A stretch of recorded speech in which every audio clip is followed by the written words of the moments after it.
All right, still to come on the show, we're going to talk Bill Belichick. Ollie Connolly joins us, and we're going to get into the NFC. The Lions no longer the favourites in that conference. But joining us now to talk about one of the up-and-coming teams in the AFC in the Denver Broncos, and I'm sure plenty more as well. From the Denver Post, the brilliant Troy Renck joins us. Troy, how are you doing, sir?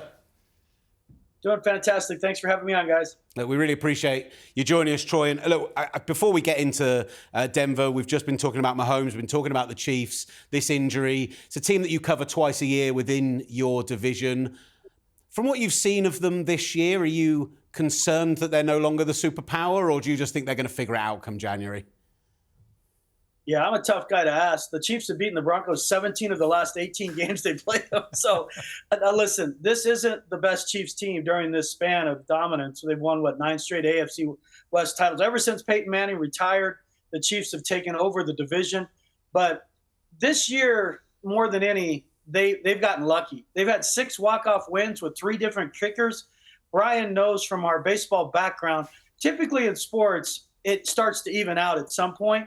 They're not going to continue to get this lucky against good teams. I think they're going to get knocked out before the Super Bowl this year. And I'll be honest, part of it, I have Chiefs fatigue. And I like Patrick Mahomes. I've known about Patrick Mahomes since LaTroy Hawkins pitched for the Rockies. So I've known about Pat since he was 12, 13 years old. I love the guy. I'm not over Travis Kelce. I have no issue with Taylor Swift.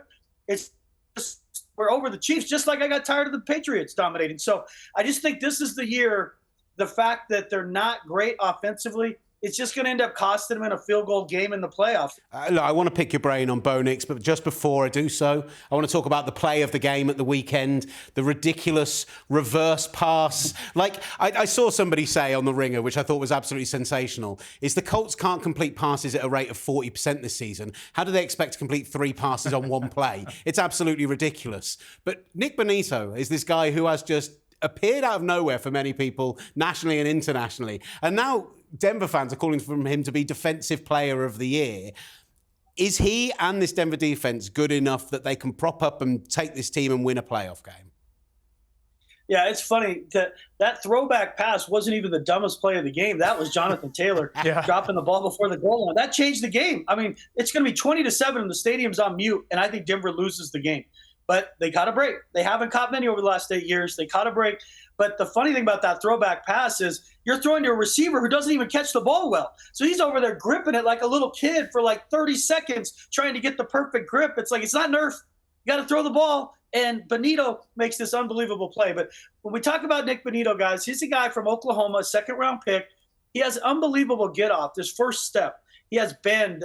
Brian, remember, Elvis Dumerville is kind of the comp to him. Mm-hmm. He doesn't have Von Miller's body type. It's more like Elvis, but he can get under. He's got that Gumby nature to him. But early in his career, he couldn't support the run. He barely played. You couldn't put him on the field on first and second down because he just got steamrolled. Well, he got smarter. He got a little bigger. He can support the edge. And their coverage is way better on the back end. It gives him a tick more time. But he's in the Defensive Player of the Year conversation for a couple of reasons. One, he has 2 touchdowns, including one on Monday night in front of a national audience. That shouldn't matter. It always does in voting. Brian covered J.J. Watt. When Watt was winning awards, it's because he's deflecting passes, recovering fumbles, and getting touchdowns, doing things normal defensive ends, defensive tackles don't do. So if Bonito gets the 15 sacks with 2 touchdowns, and 4 passes knocked out, he's got a shot. But the irony is, if you ask scouts and NFL personnel people that I talk to, Pat Surtain is their best defensive player at cornerback because he makes all the pieces fit together. But they barely, I've said this about Surtain, and I'll say it till he probably retires. He turns opposing receivers into Chick-fil-A. They're never open on Sunday. That's who he is.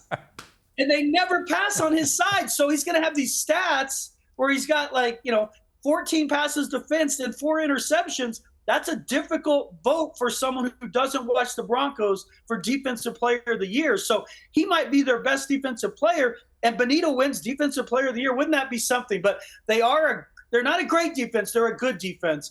The difference this year is they stopped the run. That's the difference. Last year, even when they got hot, they won 5 straight games.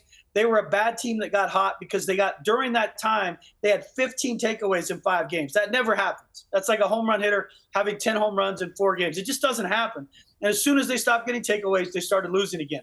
The difference this year is they stop the run for the most part, and that gives them a chance every game to turn teams into one-dimensional sectors and gives their pass rush a chance to get home. All right, Troy, I want to get into this because you know this, and we watch it from afar, and I've been fascinated all year by Bo Nix, and I'm sure you've answered all these questions, but Sean Payton saw something. I mean, he took a risk. He did, basically leverage his name saying, hey, I see something in this guy, but you're around him regularly. What is Bo Nix like? How has he been able to do this? And how does he keep getting better to the point that he's in the Offensive Rookie of the Year conversation? The Broncos are on the verge of the playoffs. And we can talk about defense and stopping and running all these things, but none of this is happening without Bo Nix working out for Denver. Yeah, listen, Russell Wilson wasn't terrible last year. He had 26 touchdowns, 8 picks. He did not run an offense Sean Payton wanted to run.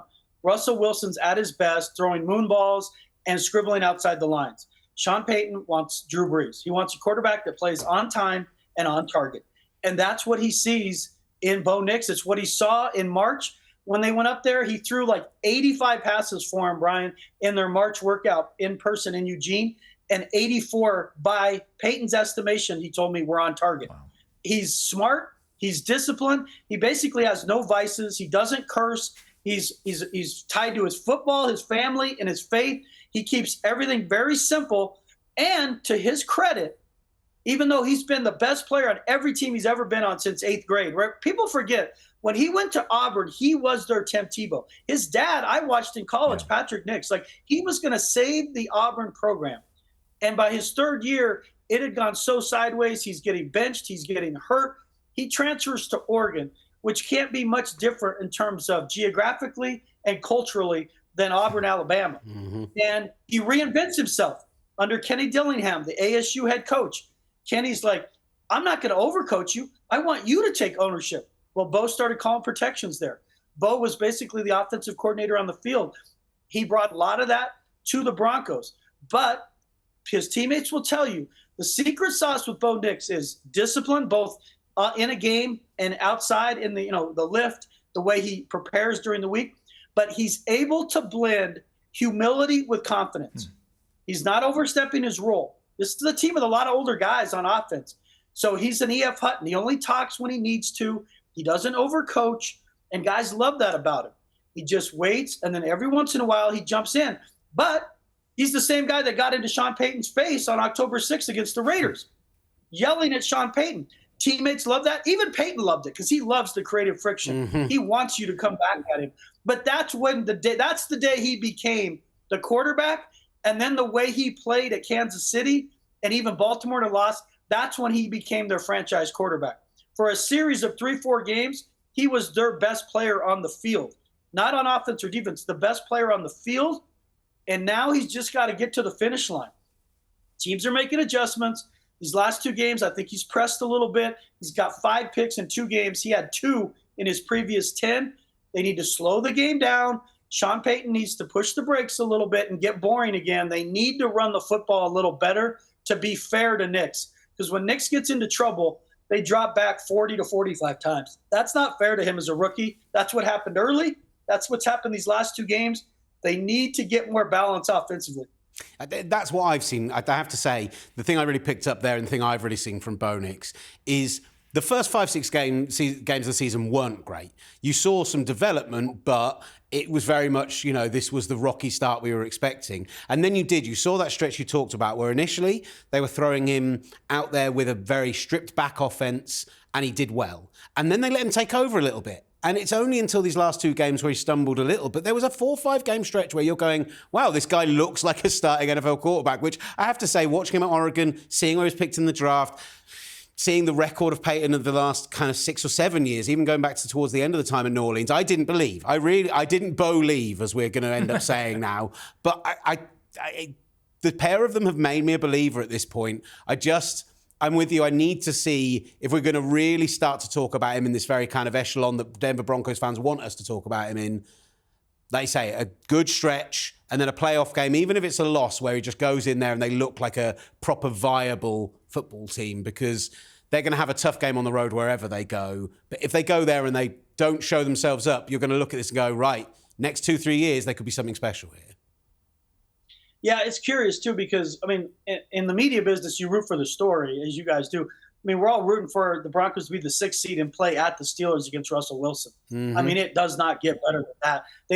They lost to the Steelers at home in week 2, but Russell didn't play in that game because of a calf injury. So that's the game I want to see, and that's a game they can be competitive in. At Buffalo in January, I don't like their chances in that game. Buffalo's averaging, over 4 points a game their last 8 games. Broncos are not equipped to win that type of game against a good team. The one area I push back with Bo Nix when people criticize him, and I understand it, he's a 6th quarterback taken in a draft. But to Brian's point, Sean Payton attached his Hall of Fame legacy to him. Payton has a chance to reach the Hall of Fame if he gets the Broncos to a Super Bowl. I don't even think he has to win it. If he just gets them to a Super Bowl in the AFC after winning one in the NFC, I think he gets in. I mean, it may take a while for some godforsaken reason. Mike Shanahan's still not in, but I think he could get in. And trust me, he knows all this. He hinged his legacy here to Bo Nix. So that's why I'm like, this is going to work because Peyton's going to make it work. And the kid has handled that. But let's be clear here. When I push back on Bo Nix, who are his weapons, guys? Who are his weapons? I've been thinking that the whole time, Troy. Yeah, I've been thinking that the whole time. This all sounds great, but just wait until he actually gets imagine Bo Nix with Patrick Mahomes as weapons.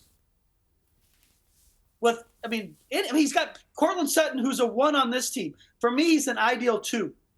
And after that, it's Troy Franklin, a rookie, Devon Bailey, a rookie. Javonte Williams, their running backs, probably ranks dead last in terms of production from a starting running back. And their tight end is in witness protection. We haven't seen it in weeks. Every once in a while, Atkins will catch a ball. But in terms of pure production from that position, they rank either dead last or 31st. So in this draft, you go out and get a tight end, and you go get one receiver. Let's say they sign, and I don't know that they would, but hypothetically, you sign T. Higgins, and you go draft Tyler Warren from Penn State in the 1st round. Now you got something. Now, then you take a shot at a running back in the 3rd round. I'd give Audric Estime some play this season before I make that decision. But now you give the kid a chance because right now, if they don't run the ball, they get boxed in a little bit because they don't have guys who just go out and make plays. Sutton, for the most part, is that guy, but he's not Justin Jefferson. He's not Jamar Chase. He's not that type of player. Troy, absolutely brilliant stuff. Troy Renck from the Denver Post, from a brilliant Broncos podcast as well. Well checking out. Thank you for your time, sir. Thanks, Troy. Good seeing you, man. Good luck with everything. Appreciate it, guys. Take care. Thanks for having me on. Merry Christmas.